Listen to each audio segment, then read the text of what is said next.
Tramp iqtisadi müharibə elan edib, tariflər, gömrük məsələləri ciddi şəkildə bu istiqamətdə dövlətlərə tətbiq olunur. İndi Azərbaycanda 10% gömrük tarifi. Elə münasibət orada bəli olur. Bəli, münasibət olaraq indi Azərbaycan iqtisadiyyatı, məsələn, indiki müstəvidə liberaldırlar. Məsələn, Dünya Ticarət Təşkilatına da Azərbaycan üzv deyil. Azərbaycan iqtisadiyyatı, məsələn, neft gəlirləri də aşağı düşür.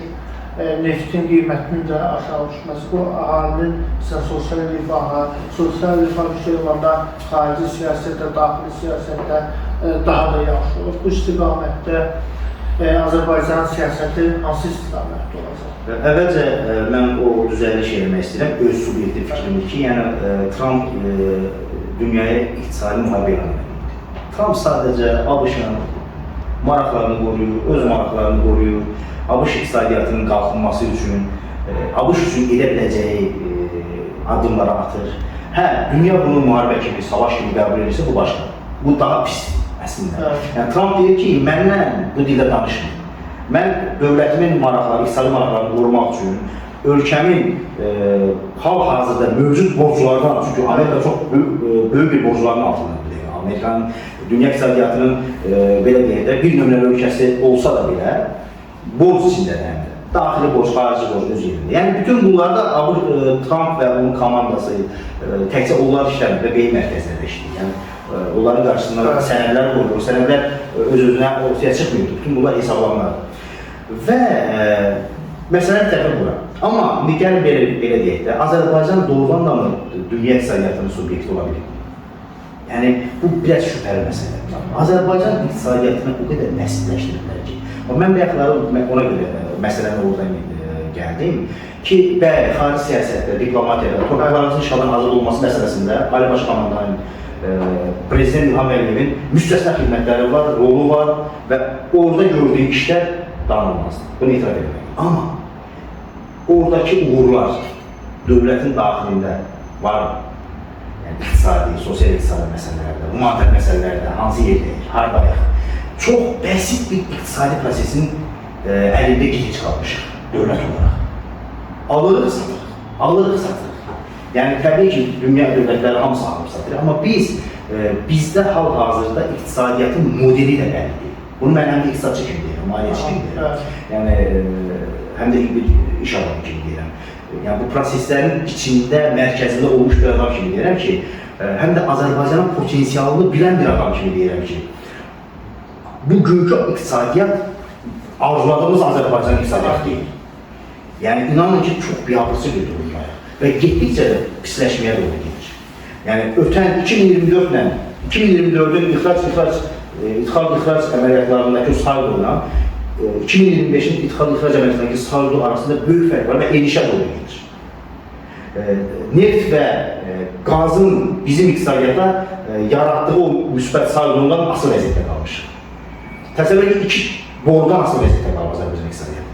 Yəni, bu qədər rəngli, müxtəlif iqlim xüsusiyyətləri olan bir ölkə, 4,9 milyon hektar əkinə yararlı torpaq sahəsi olan bir ölkə, yəni, coğrafi olaraq da bir çox regional mərkəzlərin ortasında yerləşəndir. Yəni, kommunikasiya, nəqliyyat, sektor, yəni bütün bunların hamısını bir araya gətirəndə Azərbaycan iqtisadiyyatı bu gün olmamalıdır. Bu vəziyyətdə olmamalıdır.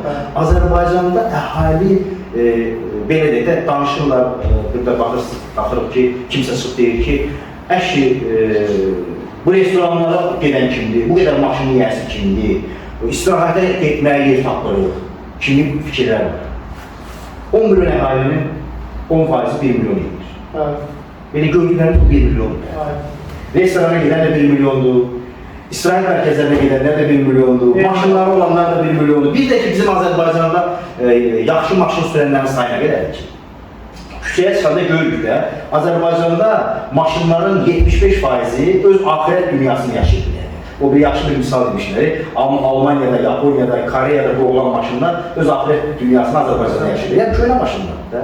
Yəni, Azərbaycan əhalisinin maşını olanlarının 75%-i sürdüyü maşınlar köhnə maşınlardır.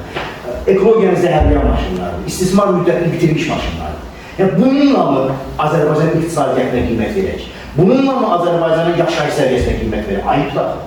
Bizim gözümüzün qabağında Singapur kimi bir nümunə var. Singapur bizim Gölçay rayonunun 2 dənə Gölçay rayonu oynadı. Amma orada da diktatura var. Dəhşətli diktatura var. 50-ci illərin 60-cı illər arasında Malaziya tərkibində idi və bir gün Malaziya tərkibindən ayrılmaq qərarı verilir və dünya ictimaiyyətində buna normal yanaşır. Və bir anda o dövləti idarə edən həmin o ailə ayrıldılar ki, bu ölkə uçuruma gedir, kənd bir dövlətidir, kənd dövlət deyirlər. Yəni bizim təsəvvür edir ki, ən pis kəndimiz belə Singapurdakı vəziyyətdə daha yaxşı vəziyyətdəyik. Amma nə oldu? Birdən-birə 180 dərəcə dəyişim oldu. Korrupsiya və rüşvətxorluqla məşğul olan bütün çevrə, yaxın çevrə, doğma çevrə, dost, biliş, hamısını həbs edilir. Bir müddətlik, görk olsun deyə.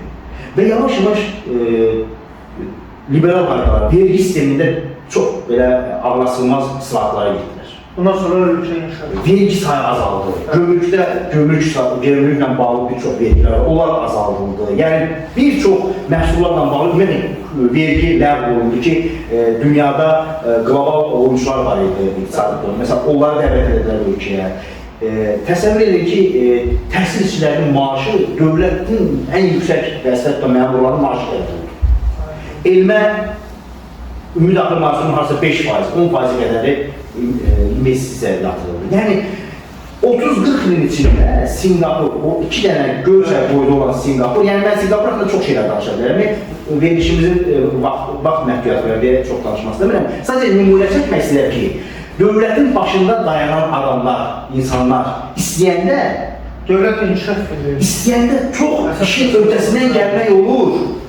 Yəni bizim problemimiz əslində istedadlı insan, dövlətinə, xalqına bağlı sədaqətli insan problemi deyil. Məsələn, çox vaxt biz özümüz haqqında çox mənfi fikirləşik ki, qoyurlar vəzifəyə gelir, yeyir, dağılır, nə bilim, rüşvətxor, korrupsiya burada. Bilirsiniz, onu da o pis əməllərdən çəkinəcək bir sistemi qurmaq lazımdır. O sistem yoxdursa, o sistemdə boşluqlar varsa korrupsiyaya, rüşvətə, məmur özbaşınalığına, məmur etinasızlığına, o sistemin özündə boşluqlar varsa, adam eləyəcək onu. Bizə elə gəlir ki, insanlar fitrətən ədalətli olmalıdırlar, fitrətən mədəniyyətli olmalıdırlar, fitrətən sanatlı, qabiliyyətli olmalıdırlar və fitrətən çox şeylər olmalıdır. Elə deyil. İnsan çiğ süt əməkdir. Onun sənədləri olmasa, çərçivələri olmasa, o bəlli bir yerə gəlib çıxmayacaq. Məsələn, bir nümunə bizdə asan xidmət nümunəsidir. Asan xidmətə qədər biz çörək növbələrində, digər bir çox başqa məsələlərlə bağlı növbələrdə bir-birimizin ətini yedik. Çox üzr istəyirəm, bir-birimizin önünə keçirdik, dalaşırdıq, qardaşa, haykü.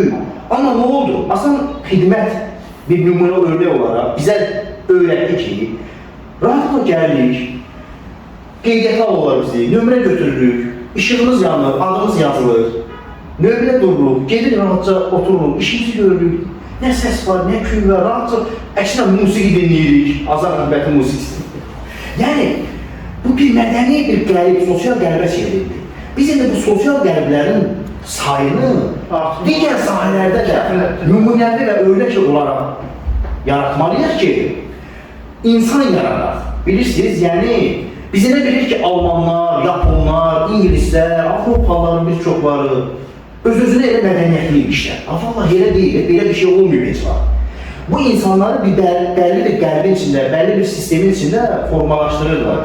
Bəyənmədiyimiz Sovet vaxtında, bəyənməkdə, heç mən də bəyənmirəm doğrusu. Yəni bir çox şeylər bəyənmirəm. Amma Sovet ittifaqında belə bir Sovet vətəndaşı yaratmaq sistemi var idi. Kut var idi bir Sovet vətəndaşı yaratmaq idi və Sovet vətəndaşı bu cür, bu formada olmalıdır. Biz bu ənənələri də rədd elədik. Biz bütün ənənələri rədd eləmişik. Mənim incidən nədir? Məsələn, ümumiyyətlə siyasi hakimiyyəti, iqtidarı, hökuməti tənqid edəndə baxıram, bəzi adamlar narahat olmağa başlayır. Mən deyirəm, əzizlər, narahat olmaq lazım deyil. Bəs yaxşı, tənqid olmasa, əks fikir olmasa, biz bir-birimizlə bu məsələləri tartışmasaq, bizim ölkəmiz necə inkişaf edəcək? Axı siz hər şeyi bilirsiniz, obrazı, forması yarada bilməzsiniz. Ola bilər ki, sizin məlumatlarınız yaxşıdır. Daha müfəssəl məlumatlara maliksiniz. Və oradan müəyyən nəticələr çıxarda bilirsiniz. Amma Məhəmməd bəy heç nə bilmir, Rəşad bəy heç nə bilmir, Filankəs bəy heç nə bilmir. tablosu yaratmaq olmaz. Bu bizi inkişafa götürmür, uçurma götürür və bugün Azərbaycan iqtisadiyyatının, Azərbaycan aqrar sektorunun, kənd təsərrüfatının, Azərbaycan sənayesinin gəldiyi yazılacaq nöqtə budur ki, biz xarici kapital yarada bilmirik. Neft və qazdan başqa Azərbaycana xarici kapital gətirən çox az sayda bir sahəmiz var ki, bu bizi yaxşı heç yerə aparmır. Ola bilər ki, dövlət başçısı rahatdır, müəyyən məsələlərdən rahatdır. Bəlkə də bildiyi bir şeylər var. Amma axı bu realitetdir, qardaş, bu iqtisadiyyat, kənd təsərrüfatı, aqrar sistemi, bunlar hamısı hesab dəftər işində. Bunu biz də oturub hesablayırıq, təhlil edirik, məlumatları, özdə hökumətin bizə verdiyi məlumatları ki, onun da etibarlılığı azdır, yəni statistika məlumatları bu günləri etibarlı şübhə olur. Amma hətta biz onların verdiyi rəqəmlərlə analiz edəndə, təhlil edəndə, o nəticəyə gəlib çıxır ki, Azərbaycan iqtisadiyyatı yaxşı yerə getir. Aydındır, təşəkkür edirəm, çox sağ olun.